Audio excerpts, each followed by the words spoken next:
Hello friends, welcome to job fair channel. तो आज इस वीडियो में हम बात करने वाले हैं आईसीएमआर की तरफ से जो लेटेस्ट नोटिफिकेशन निकाली गई है उसके बारे में। यहाँ पर जो है national institute of virology NIV में आपकी टेक्निकल असिस्टेंट और टेक्नीशियन की वैकेंसीज निकाली गई हैं। टोटल वैकेंसी है आपकी 80 यहाँ पर टोटल वैकेंसी है टेक्निकल असिस्टेंट और टेक्नीशियन की। ये एप्लीकेशन जो है वो फिलअप होना स्टार्ट होगी आपकी 26 नवंबर से, और जो लास्ट डेट है इस एप्लीकेशन के लिए अप्लाई करने की वो है आपकी 10 दिसंबर जो है वो इस एप्लीकेशन के लिए अप्लाई करने की आपकी लास्ट डेट है। 10 दिसंबर तक जो है वो आप इस एप्लीकेशन के लिए अप्लाई कर सकते हैं। जो डेट ऑफ सीबीटी टेस्ट है, कंप्यूटर बेस्ड जो टेस्ट होगा आपका वो होगा आपका 16 से 17 दिसंबर को। 16 दिसंबर और 17 दिसंबर को जो है वो आपका कंप्यूटर बेस्ड टेस्ट आपका कंडक्ट किया जाएगा। यहाँ पर जो है वो टेक्निकल असिस्टेंट की फर्स्ट वैकेंसी जो है उसमें टोटल वैकेंसी आपकी 49 यहाँ पर टेक्निकल असिस्टेंट की वैकेंसीज है, जिसमें अनरिजर्व कैंडिडेट्स के लिए 22 वैकेंसीज हैं, एससी के लिए 7 है, एसटी के लिए 3 है, ओबीसी के लिए 14 है, ईडब्ल्यूएस कैंडिडेट के लिए 4 वैकेंसीज है। हॉरिजॉन्टल रिजर्वेशन में पीडब्ल्यूबीडी कैंडिडेट जो है उनके लिए 2 वैकेंसीज रिजर्व रखी गई है। सेकंड वैकेंसी जो है वो है आपकी टेक्नीशियन 1 की टोटल वैकेंसी आपकी 31, जिसमें अनरिजर्व कैंडिडेट्स के लिए 14 वैकेंसीज है। 14 वैकेंसी जो है वो अनरिजर्व कैंडिडेट्स के लिए, एससी के लिए 4 है, एसटी के लिए 2 है, ओबीसी कैंडिडेट्स के लिए 8 वैकेंसी रिजर्व है, ईडब्ल्यूएस के लिए 3 वैकेंसीज हैं, और पीडब्ल्यूबीडी कैंडिडेट्स में आपकी 2 वैकेंसी रिजर्व रखी गई है, और एक्स सर्विसमैन कैंडिडेट्स के लिए भी 2 वैकेंसी यहाँ रिजर्व रखी गई है। इस तरह से टोटल वैकेंसी जो है वो है आपकी 80 वैकेंसी, जिसमें से 36 वैकेंसी अनरिजर्व है, 11 वैकेंसी एससी कैंडिडेट्स के लिए हैं, एसटी के लिए 5 हैं, ओबीसी के लिए 21 और ईडब्ल्यूएस कैंडिडेट के लिए 7 वैकेंसी यहाँ रिजर्व रखी गई है। इस एप्लीकेशन के लिए जो एजुकेशन क्वालिफिकेशन आपसे मांगी गई है, जो फर्स्ट वैकेंसी आपकी टेक्निकल असिस्टेंट ग्रुप बी में टेक्निकल की ये नॉन मिनिस्ट्रियल वैकेंसीज हैं। टोटल वैकेंसी आपकी 49। इसमें जो फर्स्ट वैकेंसी है वो है आपकी टेक्निकल असिस्टेंट लाइफ साइंस में 32 वैकेंसीज हैं, जिसमें से 15 वैकेंसी अनरिजर्व है, एससी के लिए 4 हैं, एसटी के लिए 2 हैं, ओबीसी के लिए 8 है, और ईडब्ल्यूएस कैंडिडेट जो है उनके लिए 3 वैकेंसी रिजर्व रखी गई है। जो क्वालिफिकेशन यहाँ रखी गई है वो रखी गई है फर्स्ट क्लास आपके पास 3 ईयर बैचलर डिग्री होनी चाहिए माइक्रोबायोलॉजी में, मेडिकल माइक्रोबायोलॉजी में, वीरोलॉजी एंड इम्यूनोलॉजी में, जूलॉजी में, बायोकेमिस्ट्री में, बायोटेक्नोलॉजी में, बायोफिजिक्स में, जेनेटिक्स में किसी भी रिकॉग्नाइज्ड यूनिवर्सिटी या इंस्टीट्यूट से। सेकंड वैकेंसी जो है वो है आपकी टेक्निकल असिस्टेंट बायो इन्फॉर्मेटिक्स में 3 टोटल वैकेंसीज हैं। 1 वैकेंसी अनरिजर्व है, 1 वैकेंसी एसटी और 1 वैकेंसी ओबीसी कैंडिडेट के लिए रिजर्व है। क्वालिफिकेशन में first class 3 year bachelor degree होनी चाहिए बायो इन्फॉर्मेटिक्स में किसी भी रिकॉग्नाइज्ड यूनिवर्सिटी से, या फिर आपके पास first class 3 year bachelor degree होनी चाहिए लाइफ साइंस या विद लाइफ साइंस के साथ बायो इन्फॉर्मेटिक्स में किसी भी रिकॉग्नाइज्ड यूनिवर्सिटी से, या फिर first class engineering technology degree होनी चाहिए बायोटेक्नोलॉजी बायो इन्फॉर्मेटिक्स में किसी भी रिकॉग्नाइज्ड यूनिवर्सिटी से, तभी आप इस एप्लीकेशन के लिए अप्लाई कर सकते हैं। थर्ड वैकेंसी जो है वो है टेक्निकल असिस्टेंट स्टैटिक्स या बायोस्टैटिक्स में 2 वैकेंसीज हैं, 1 वैकेंसी एससी और 1 वैकेंसी ओबीसी कैंडिडेट के लिए रिजर्व है। क्वालिफिकेशन में first class 3 year bachelor degree होनी चाहिए स्टैटिक्स में, अप्लाइड स्टैटिक्स में किसी भी रिकॉग्नाइज्ड यूनिवर्सिटी से। फोर्थ वैकेंसी आपकी टेक्निकल असिस्टेंट सोशल साइंस में 1 वैकेंसी है, और ये वैकेंसी जो है एससी कैंडिडेट के लिए रिजर्व है। First class 3 year bachelor degree होनी चाहिए सोशल वर्क में, सोशोलॉजी में, एंथ्रोपोलॉजी में, सोशल साइंस में किसी भी रिकॉग्नाइज्ड यूनिवर्सिटी से।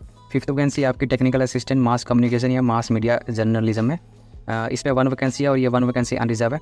First class 3 year bachelor degree होनी चाहिए mass communication mass media journalism में किसी भी रिकॉग्नाइज्ड यूनिवर्सिटी या इंस्टीट्यूट से। सिक्स्थ वैकेंसी जो है वो है आपकी टेक्निकल असिस्टेंट आईटी में computer application, computer science, data science या इंफॉर्मेशन टेक्नोलॉजी में आपके पास होनी चाहिए। टोटल वैकेंसी आपकी 5 हैं, जिसमें 3 वैकेंसी अनरिजर्व है, एससी के लिए 1 है, ओबीसी के लिए 1 वैकेंसी है। First class 3 year bachelor degree होनी चाहिए आपके पास कंप्यूटर एप्लीकेशन में, कंप्यूटर साइंस में, डाटा साइंस में, इंफॉर्मेशन टेक्नोलॉजी में किसी भी रिकॉग्नाइज्ड यूनिवर्सिटी से। इसके अलावा first class 3 year engineering diploma होना चाहिए आपके पास कंप्यूटर इंजीनियरिंग में, कंप्यूटर साइंस में, इंफॉर्मेशन टेक्नोलॉजी में किसी भी रिकॉग्नाइज्ड यूनिवर्सिटी या इंस्टीट्यूट से। 2 ईयर का आपके पास जो है एक्सपीरियंस होना चाहिए अगर आपके पास डिप्लोमा है तो। इसके अलावा first class engineering technology degree होनी चाहिए कंप्यूटर इंजीनियरिंग में, कंप्यूटर साइंस में, डाटा साइंस में, इंफॉर्मेशन टेक्नोलॉजी में किसी भी रिकॉग्नाइज्ड यूनिवर्सिटी से। 7th वैकेंसी जो है वो है आपकी टेक्निकल असिस्टेंट इलेक्ट्रिकल में 2 टोटल वैकेंसीज हैं, अनरिजर्व कैंडिडेट्स के लिए 1 है, 1 और ईडब्ल्यूएस कैंडिडेट के लिए रिजर्व है। फर्स्ट क्लास 3 ईयर डिप्लोमा होना चाहिए इलेक्ट्रिकल इंजीनियरिंग में किसी भी रिकॉग्नाइज्ड यूनिवर्सिटी से, साथ ही साथ 2 ईयर का एक्सपीरियंस होना चाहिए आपके पास रेलिवेंट डिसिप्लिन में। इसके अलावा फर्स्ट क्लास इंजीनियरिंग डिग्री होनी चाहिए या टेक्नोलॉजी में या फिर इंजीनियरिंग में, इलेक्ट्रिकल इंजीनियरिंग में किसी भी रिकॉग्नाइज्ड यूनिवर्सिटी से। नेक्स्ट वैकेंसी जो है वो टेक्निकल असिस्टेंट इलेक्ट्रॉनिक्स में 1 वैकेंसी, और ये 1 वैकेंसी जो है ओबीसी कैंडिडेट के लिए रिजर्व है। इसके लिए आपके पास first class 3 year engineering diploma होना चाहिए इलेक्ट्रॉनिक्स इंजीनियरिंग में किसी भी रिकॉग्नाइज्ड यूनिवर्सिटी से, 2 ईयर का एक्सपीरियंस होना चाहिए आपके पास अगर आपके पास डिप्लोमा है। इसके अलावा फर्स्ट क्लास इंजीनियरिंग या टेक्नोलॉजी डिग्री होनी चाहिए आपके पास इलेक्ट्रॉनिक्स इंजीनियरिंग में किसी भी रिकॉग्नाइज्ड यूनिवर्सिटी से। नेक्स्ट वैकेंसी जो है लास्ट वैकेंसी टेक्निकल असिस्टेंट की वो है रेफ्रिजरेशन एंड एयर कंडीशनिंग में 2 टोटल वैकेंसीज है, 1 वैकेंसी अनरिजर्व है, 1 वैकेंसी ओबीसी कैंडिडेट के लिए रिजर्व है। इसके लिए first class 3 year engineering diploma होना चाहिए मैकेनिकल में, refrigeration and air conditioning engineering में किसी भी रिकॉग्नाइज्ड यूनिवर्सिटी से, 2 ईयर का एक्सपीरियंस होना चाहिए आपके पास। इसके अलावा फर्स्ट क्लास इंजीनियरिंग या टेक्नोलॉजी डिग्री होनी चाहिए मैकेनिकल रेफ्रिजरेशन एंड एसी में किसी भी रिकॉग्नाइज्ड यूनिवर्सिटी से। जो सेकंड वैकेंसी थी आपकी वो है आपकी टेक्नीशियन 1 की, टोटल वैकेंसी है इसमें 31, जिसमें से टेक्नीशियन मेडिकल लैब टेक्नोलॉजी में आपकी जो है 21 टोटल वैकेंसी हैं, जिसमें 10 अनरिजर्व है, SC के लिए 3 है, ST के लिए 1 है, OBC के लिए 5 है और EWS कैंडिडेट के लिए 2 वैकेंसी रिजर्व रखी गई है। इसमें क्वालिफिकेशन में आपके पास 10+2 पास होने चाहिए, 12th पास होने चाहिए, इन साइंस सब्जेक्ट होना चाहिए आपके पास 55% मार्क्स के साथ, और 1 ईयर का आपके पास डिप्लोमा होना चाहिए मेडिकल लेबोरेटरी टेक्नोलॉजी में, डिप्लोमा इन MLT में होना चाहिए आपके पास कम से कम 1 ईयर का। नेक्स्ट वैकेंसी जो है वो है टेक्नीशियन की इलेक्ट्रिकल में, 4 टोटल वैकेंसीज हैं, अनरिजर्व के लिए 3 है, OBC के लिए 1 है, 12th पास होने चाहिए इन साइंस में 55% मार्क्स के साथ, और एटलीस्ट 1 ईयर का आपके पास डिप्लोमा होना चाहिए इलेक्ट्रिकल इंजीनियरिंग में किसी भी रिकॉग्नाइज्ड यूनिवर्सिटी से, कम 1 साल का आपके पास डिप्लोमा होना ही चाहिए इलेक्ट्रिकल इंजीनियरिंग में। नेक्स्ट वैकेंसी जो है वो टेक्नीशियन इलेक्ट्रॉनिक्स एंड इंस्ट्रूमेंटेशन में, 2 टोटल वैकेंसीज हैं, 1 वैकेंसी OBC कैंडिडेट्स के लिए रिजर्व है, 1 EWS कैंडिडेट के लिए रिजर्व है, 12th पास होने चाहिए साइंस में, और एटलीस्ट 1 ईयर का आपके पास डिप्लोमा होना चाहिए इलेक्ट्रॉनिक्स इंजीनियरिंग या फिर इंस्ट्रूमेंटेशन इंजीनियरिंग में किसी भी रिकॉग्नाइज्ड यूनिवर्सिटी से। नेक्स्ट वैकेंसी जो है वो है आपकी टेक्नीशियन रेफ्रिजरेशन एंड AC में, 4 टोटल वैकेंसीज है, 1 वैकेंसी अनरिजर्व है, 1 वैकेंसी SC, 1 वैकेंसी ST और 1 वैकेंसी OBC कैंडिडेट के लिए रिजर्व है, 12th पास होने चाहिए साइंस के साथ, 55% मार्क्स होने चाहिए, और 1 ईयर का कम से कम आपके पास डिप्लोमा होना चाहिए रेफ्रिजरेशन एंड AC में या फिर मैकेनिकल इंजीनियरिंग में किसी भी रिकॉग्नाइज्ड यूनिवर्सिटी या इंस्टीट्यूट से, तभी आप इन एप्लीकेशन के लिए अप्लाई कर सकते हैं। जो एग्जामिनेशन फ़ीस यहाँ पर रखी गई है आपकी, अगर आप SC ST PWBD या वुमेन कैंडिडेट्स हैं तब आपको किसी भी तरह की कोई एप्लीकेशन फ़ीस यहाँ पे नहीं करनी है।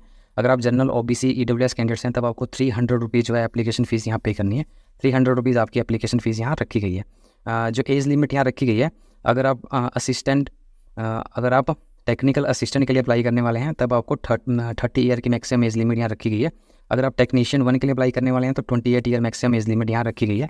अगर आप रिजर्व कैटेगरी से हैं तब आपको एज रिलैक्सेशन यहाँ प्रोवाइड की गई है। जैसे अगर आप SC ST कैटेगरी से हैं तो 5 ईयर की, OBC से हैं 3 ईयर की, PWBD कैंडिडेट्स हैं तो 10 ईयर की, PWBD कैंडिडेट OBC कैटेगरी से हैं तो 13, PWBD candidate SC ST category से है तो 15 ईयर की एज रिलैक्सेशन यहाँ प्रोवाइड की गई है।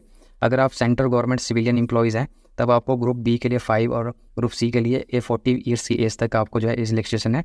इस तरह की आपको एक्स सर्विसमैन के लिए 3 ईयर की एज रिलैक्सेशन जो है एज़ पर गवर्नमेंट रूल यहाँ आपको प्रोवाइड की गई है।